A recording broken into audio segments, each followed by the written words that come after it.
Herzlich willkommen, ich bin Daniel und heute sprechen wir darüber, welche SIM-Karte du dir in Kanada besorgen kannst. Wie ist die Netzabdeckung, welche Anbieter gibt es, wo kannst du dir eine SIM-Karte holen und welche ist die günstigste.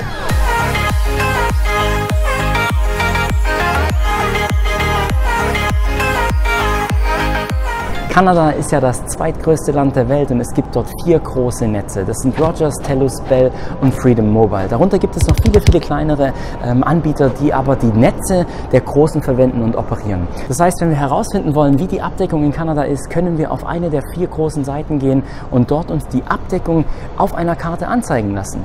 Hier ist zum Beispiel die Karte von Rogers, das ist die Abdeckung. Und wenn du einen Ort hast, wo du hinfährst und möchtest wissen, ob dieser Ort überhaupt eine Netzabdeckung hat, dann kannst du hier direkt nachgucken und den Ort eingeben und dir anzeigen lassen, ob dort eine Netzabdeckung vorhanden ist. Man muss fairerweise dazu sagen, dass die Infrastruktur in den letzten 10 Jahren enorm zugenommen hat, was Kanada angeht. Vor allem in den besiedelten Gebieten gibt es eigentlich fast immer ein mobiles Netz, aber Kanada, weil es so riesig ist, sind die Kosten für die Mobilfunknetze enorm hoch.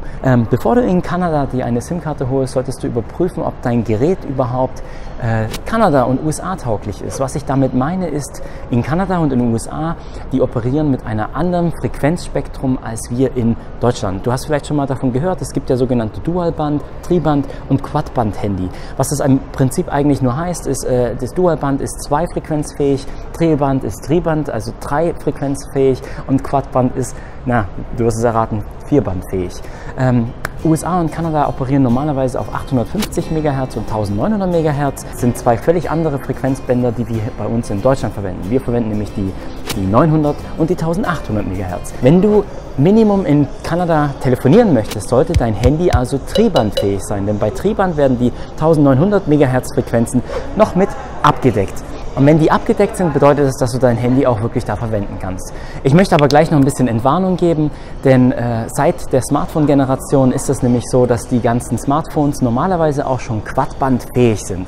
Also zum Beispiel das iPhone ab der 3G-Version ist bereits quadbandfähig und da hast du gar keine Probleme. Trotzdem gibt es eine Webseite, wo du nachgucken kannst und checken kannst, ob dein Handy überhaupt quadband- oder tribandfähig ist. Die werde ich dir hier mal in die Beschreibung mit rein kopieren.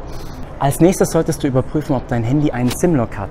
Richtig, und zwar, wenn du ja in Deutschland einen Vertrag hast, ist es oft so, dass die Handys gebunden sind für die ersten 2 Jahre an einen bestimmten Provider. Wenn dein Handy nämlich noch einen SIM-Lock hat, kannst du nämlich dann keine der SIM-Karten aus Kanada in deinem Handy verwenden. Ich würde dir empfehlen, dass du noch in Deutschland überprüfst, ob du deinen SIM-Lock entfernen kannst. Normalerweise bieten dir das die Provider kostenlos an, sobald dein Vertrag abgelaufen ist. Sollte dein Vertrag aber eben noch nicht abgelaufen sein, dann kannst du das meistens für 100 € entfernen. Ansonsten, wenn du in Kanada bist und du kannst dein Handy nämlich nicht verwenden, kann es sein, dass du dir in Kanada ein neues Mobilfunktelefon kaufen solltest, um das zu verwenden. Als nächstes stellt sich die Frage, ob du einen Vertrag oder eine Prepaid Karte dir holen sollst. Das lässt sich eigentlich ziemlich einfach beantworten, denn da die Verträge in Kanada normalerweise 2 bis 3 Jahre gehen und dein Work and Travel Aufenthalt eigentlich nicht so lange ist, lohnt es sich für dich eigentlich nicht, einen Vertrag zu nehmen. Deswegen ist am besten, dass du eine Prepaid Karte holst. Aber Achtung, Prepaid-Karten sind in Kanada nicht zu vergleichen mit denen aus Deutschland. Was ich hier meine, ist die Zeit, wann dein Guthaben abläuft. Uns ist ganz schnell aufgefallen, dass das Guthaben bereits nach einem Monat wieder verfällt. Das heißt, du musst darauf achten, wann du dein Guthaben drauflädst und für was du das am besten verwendest. So, welche ist denn nun die billigste SIM-Karte für Kanada? Auch da gibt es leider keine eindeutige Antwort, denn das hängt sehr stark von der Provinz ab und es hängt auch von der Stadt ab und von dem, was du für Ansprüche an deine Karte hast.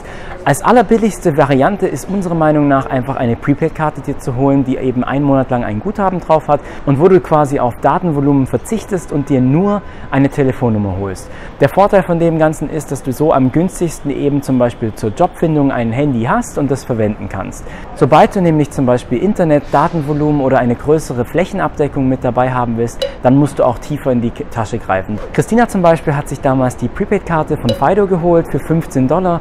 Das war nur eine Telefonnummer und Fido ist eine Tochterfirma von Rogers und benutzt also quasi das Netz von Rogers. Bei den Preisen musst du wissen, dass es so viele Angebote gibt, dass die so stark unterscheiden, dass du dich da am besten direkt vor Ort nochmal informierst, welche denn wirklich die günstigsten Varianten sind.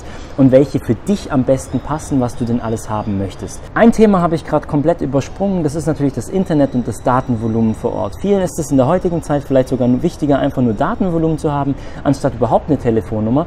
Und da möchte ich einfach noch kurz folgende Info geben.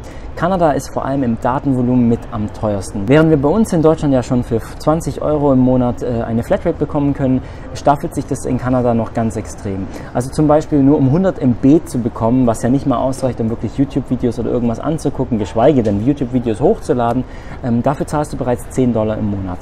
Zum Beispiel für 250 MB zahlst du schon 15 €. Wenn du 1 GB haben willst, was ja viele in der heutigen Zeit schon verwenden, sobald du viele Fotos und Videos verwendest, zahlst du schon $30 pro Monat zusätzlich zu deinem normalen Vertrag. Ne? Das ist jetzt nicht inklusive der Nummer, und bei 2 GB sind es schon $50 und so staffelt sich das nach oben.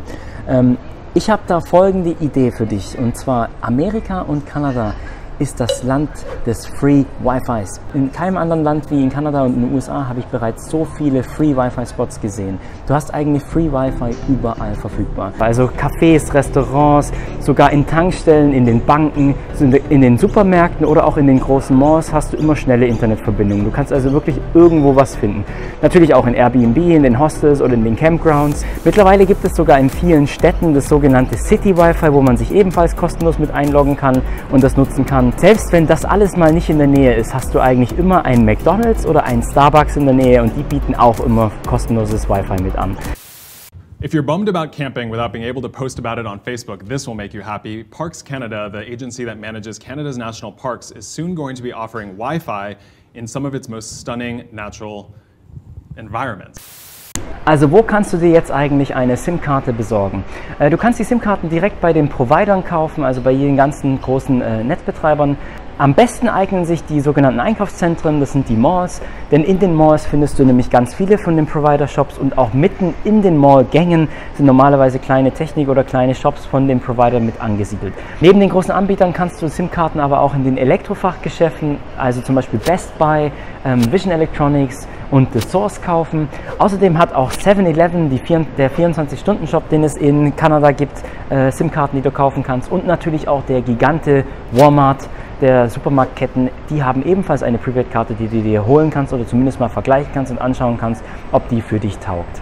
Dieses Video ist übrigens auch noch Teil eines Blog Artikels, den ich auf unserer Webseite mit veröffentliche. Da tue ich all die Informationen, die ich gerade gesagt habe, noch ein bisschen umfangreicher mit gestalten. Außerdem beantworte ich noch 2 weitere Fragen in dem Artikel, und zwar, was du mit deinem Vertrag aus Deutschland machen kannst, wie du zum Beispiel ein Sonderkündigungsrecht bekommen kannst und welche Prepaid-Karte sich auch für die USA am besten lohnt. Schau da am besten einfach mal bei uns auf die Webseite vorbei und geh in den Artikel. Die wichtigsten Punkte zur Kanada SIM-Karte habe ich jetzt eigentlich abgedeckt. Du solltest da jetzt auch gut vorbereitet sein. Sollte ich irgendwas vergessen haben oder du sogar mal eine Empfehlung hast für eine Karte, die ich gar nicht auf meinem Radar hatte, dann würde ich dich doch bitten, dass du mir das Ganze einfach in die Kommentare mit reinpostest.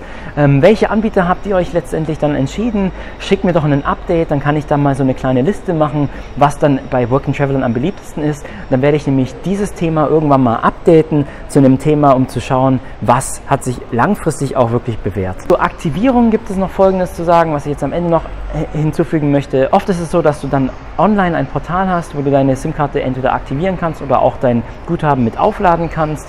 Wenn du da Hilfe brauchst, dann frag einfach am besten die Mitarbeiter der einzelnen Provider, ob sie dir helfen können bei der Aktivierung, dass das dann einfach keine Probleme hat und du deine SIM-Karte gleich verwenden kannst. So, das war's von mir für dieses Video heute. Ich hoffe, dass dieses Thema dir jetzt helfen kann und dich gut vorbereitet, wenn du dann in Kanada ankommst und du eben eine SIM-Karte holst. Für das nächste Video habe ich mir was Cooles überlegt, und zwar, da möchten wir unsere Community ein bisschen weiter ausbauen. Aber da möchte ich jetzt noch gar nicht zu viel verraten. Freue dich auf jeden Fall aufs nächste Video, denn da werde ich mal ein bisschen was anderes auf diesem Kanal veröffentlichen. Denn da freue ich mich jetzt selber schon, denn das wird jetzt die Arbeit für die nächsten paar Tage. Und dann sehen wir uns im nächsten Video. Lass mir einen Kommentar da, gib uns ein Like, gib uns ein Abo und dann mach's gut. Tschüssi, bis zum nächsten Mal.